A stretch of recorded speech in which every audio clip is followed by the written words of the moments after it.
Avodah Zara Daf Sameche. La Gemara raconte que Rav Yehuda a envoyé un cadeau à un goy le jour de la fête d'Avodah Zara, en sachant que ce goy-là spécialement n'était pas Avodah Zara. Et la Gemara précise que malgré que, à propos d'autres halachot, nous avons besoin que le goy prenne sur lui, il doit prendre sur lui devant trois personnes de ne plus faire Avodah Zara. Mais en ce qui concerne la halakha de l'interdiction de lui envoyer des cadeaux le jour de leur fête, il suffit de savoir que ce goy-là n'a pas l'habitude de faire, ne fait pas en général, n'est pas au Avodah Zara. La Gemara raconte encore que Rava aussi a envoyé un cadeau à un goy le jour de leur fête, car il n'était pas au Avodah Zara, et il a trouvé plongé dans ses profits physiques, et le goy lui a dit, est-ce que vous aurez un si grand salaire au Lamaba? Rava lui a dit, plus grand que celui-là encore, puisque toi, tu crains le roi qui est au-dessus de toi, mais nous, on n'aura pas de crainte du gouvernement. Et la Gemara raconte qu'effectivement, c'est ce qui s'est passé, que tout de suite le roi a envoyé à ce goy-là de venir, et donc le goy a dû quitter tous ses profits pour venir à l'appel du roi. Deuxième sujet de la Gemara, on a vu dans la Mishnah, si un goy a employé un juif pour un autre travail, et puis au courant de son travail il a demandé de transporter du NSR, son salaire est permis. La Gemara explique, précise qu'il s'agit soit le soir après que l'heure de travail soit terminée, et donc le salaire ne se rapporte pas sur ce travail-là, soit il faut dire qu'il l'a employé pour transporter 100 tonneaux, en précisant que pour chaque tonneau, il va recevoir une prouta. Donc la prouta du tonneau du NSR, effectivement, il n'en profite pas, mais les 99 autres sont permis. Tandis que s'il lui avait dit les 100 tonneaux pour 100 proutot, ici, tant qu'il n'a pas fini tout son travail, tant qu'il n'a pas transporté 100 tonneaux de éther, donc 100 tonneaux sans YNSR, sans qu'il y ait du YNSR parmi les 100 tonneaux, il ne mérite pas tant qu'il n'a pas fini les 100 tonneaux de éther, il ne mérite pas de salaire. Or, puisque ici il y a un tonneau de YNSR mélangé parmi ces tonneaux-là, donc son salaire devrait effectivement être interdit. Il ne mérite pas de salaire puisqu'il n'a pas fini son travail encore. De même, dit la Gemara, le goy qui a loué un âne d'un juif,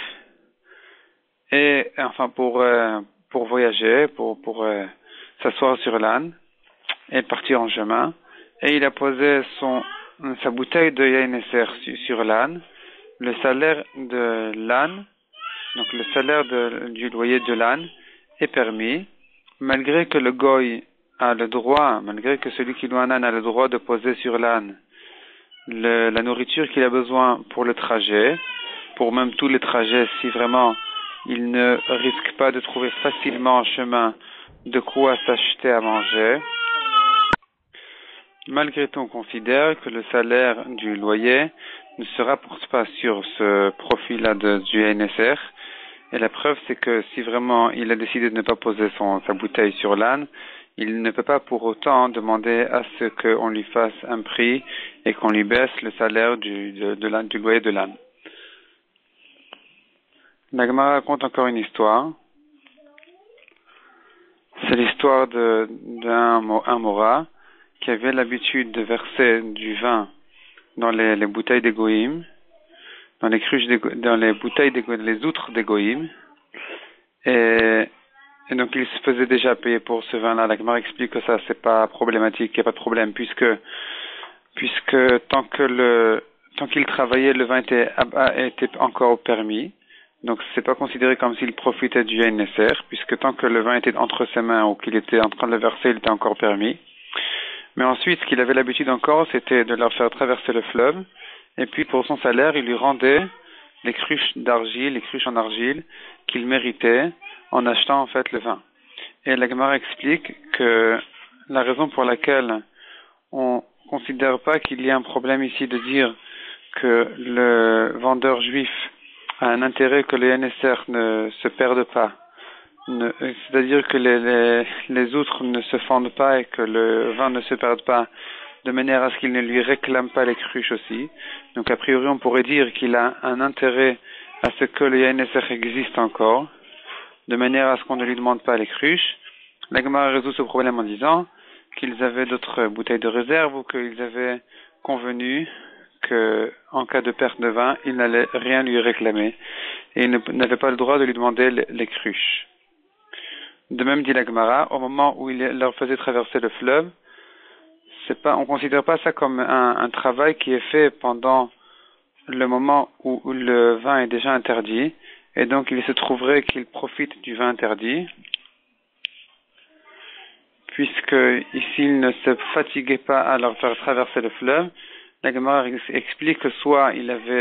leur donnait le papier comme quoi ils avaient déjà payé l'impôt qu'il fallait pour traverser le fleuve, soit il leur faisait un siman. En tout cas, ils n'avaient pas besoin de se fatiguer à leur faire traverser le fleuve. Troisième sujet dit la Gemara, la Mishnah, du Yain Eser qui a été coulé, versé sur des raisins. Si les raisins sont entiers, fermés bien, on les lave et ils sont permis, mais s'ils sont déjà fendus, le vin pénètre et les raisins sont interdits. Si le vin s'est renversé sur des figues ou des dattes, s'il y a du goût du vin, elles sont interdites, sinon c'est permis. La Mishnah conclut par un principe qui dit tout ce qui donne n'importe quel issour qui donne un bon goût, tant que le goût est ressenti, la nourriture est interdite, celle qui a pris le goût du issour. Mais si ça donne un mauvais goût à la nourriture, c'est permis, ça s'appelle noten tam lifgam, un mauvais goût, et donc c'est permis. La Gemara raconte, il y avait du Yain Eser qui s'est versé sur du blé, et les Chachamim ont voulu dire qu'on a le droit de vendre le blé à des goïms. La Gemara repousse en disant qu'on devrait craindre que ce blé-là serait revendu à un juif, et donc la Gemara dit que la solution est de cuire le blé en pain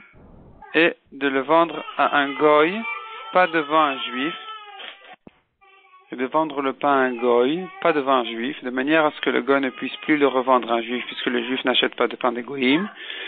Et donc, de cette manière-là, le pain est permis. La Gemara précise que de manger ce pain c'est interdit, malgré que les raisins, on a vu dans la Mishnah que quand le vin était versé sur les raisins, les raisins sont permis. Ici c'est différent, puisque le blé est fendu et que le vin rentre dans les fentes du blé, donc ça ressemble à des raisins qui se sont fendus et décomposés, où là on craint effectivement que le vin soit rentré dans les raisins et pénétré dans les raisins, et donc le vin est interdit.